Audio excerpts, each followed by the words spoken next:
World Cup in 3 months' time. He is a player that almost certainly would have been included in Fabio Capello's 23 that he would name on June the 1st.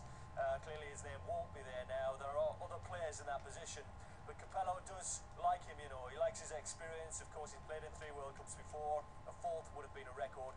He's got 115 caps now behind him. He's a player who can come on and make an impact. A tidy player who can still create a threat from certain areas, and of course with that free kick. So it is very, very difficult and bad news for the player himself. But don't underestimate Fabio Capello's feelings. He did want to take David Beckham to the World Cup. There's pretty much no doubt about that. And he recognised his experience around, particularly the young players in his squad. He hasn't got him to call on now.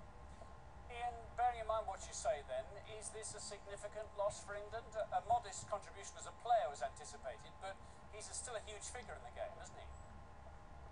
He is, and around that squad, and Fabio Capello simply wouldn't have him back in his squad as he has done for the last, couple of years, if he didn't believe that he had some impact around the squad in terms of the young players, in terms of being able to come on and use his experience to help to kill a game, but also to provide a threat.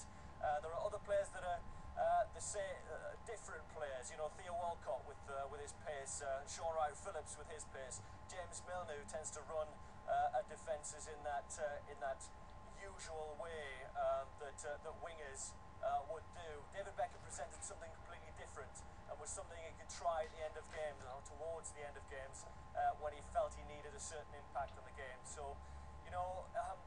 He's a big figure. He's a former captain. He captained the side 59 times, 115 caps. It counts for a lot in terms of experience. So Fabio Capello will be disappointed that he can't call upon his services. But of course, the England team must go on, and it must go on to a World Cup. And of course, there will be further disappointments down the road between now and the end of the season. Let me tell you that there are almost certain to be other injuries, other scares, other difficulties on the way to a World Cup. There always are. Ian, thank you for that. Well, the story has, understandably, of course, got plenty of people talking online, filling up the blogs and the comment pages. Let's get some more reaction. I'm joined this evening by Mark Turner from footballfancast.com and also Oscar Pye-Jeary from footballtransfertavern.com. Mark, an international career over. That's a sad day, isn't it? Well, I think you heard Capello say it's not necessarily over just yet. I mean, if he was to get fit, he could play in 2012 tournaments, but the chances of him appearing there at 39 years old are quite slim, so it probably is over for old Becks. Yeah. Do you share the so are we getting this out of proportion? What do you feel? I think it's over in sort of top level competition. I think he'll eke out a living in America for a few more years. He's got a contract. His agent has already said that he'll keep playing, but I think it's over at the top level for him. Okay, let's just remind ourselves from the words of John Barnes today, who we spoke to, because he knows a bit what this is like, doesn't he? He missed Euro 92 with an Achilles injury.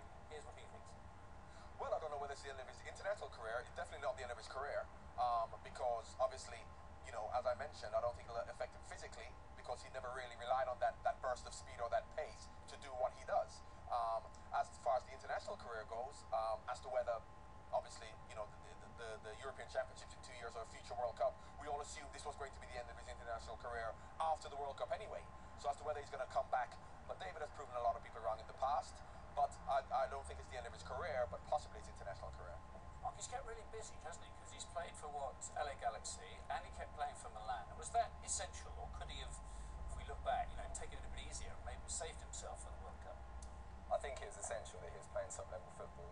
I think that I don't think Capello would have taken anyone that wasn't 100% fit for the tournament in South Africa.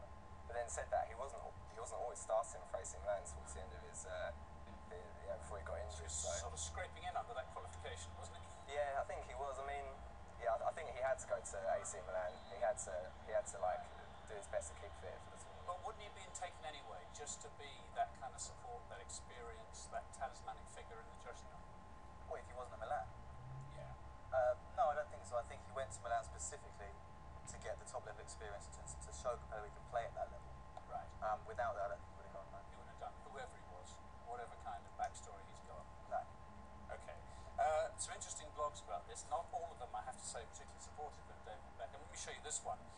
One blog refers, despite any hopeful noises, it's all over, despite what he's given in life, it's hard not to feel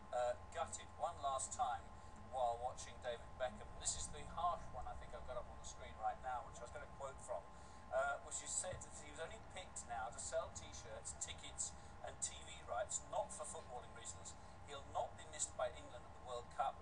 Well, you certainly won't miss him because you can't guarantee he should make the centre of attention throughout the tournament. I mean, the arguments will go on, I suppose, as whether he was a player still that could offer a contribution to the game. I think that it would have been, as an impact player, had he, well, I think he definitely would have travelled to South Africa. I think you could see Capello looks really upset that he wasn't available. But I think, I mean, I was just looking at some of the comments online today, and I think, you know, people have got this image of him bending in the free kick against Greece in the qualifications for the World Cup in 2002. And if there was any player that you'd want coming on to, you know, set up a goal for like John Terry Ferdinand from a set piece, it would have been David Beckham. I think he's more than just ticket sales. We're in the realms of hypothesis here, but you wouldn't have been starting at that point. No, he wouldn't have been a starter, but he does offer something completely different from the rest of the players that could play in that position, like Phillips, Leonard, and Walcott. They're all fast players that take on people. Beckham is a complete antithesis of that.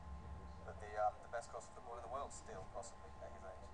I'm wondering what if we just step away from the actual playing of football on the field and looking maybe for the next World, the 18 World Cup, and he's that sort of ambassadorial role as the figure that everyone at the face of English football generally recognises.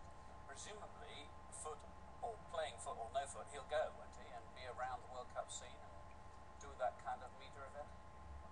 What, during this World Cup? Do you not think he'll be there? He might be. To schmooze?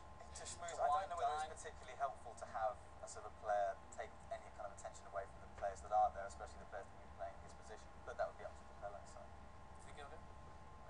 I think there's quite a lot of support to back him for him to go to the World Cup. I think it's his influence in the squad that I think might be missed the most. So there's quite a strong case for taking him, maybe not as a coaching role, but just, you know, from around. But as Oscar said, it might take away from the players that are there if you have the media circus surrounding Bit Beckham. of distraction. Yeah. Okay. Thank you very much indeed. I'm sure we'll thank talk again before the World Cup starts itself. Now then, the stories you've been searching for on the Sky News website today. The fifth most common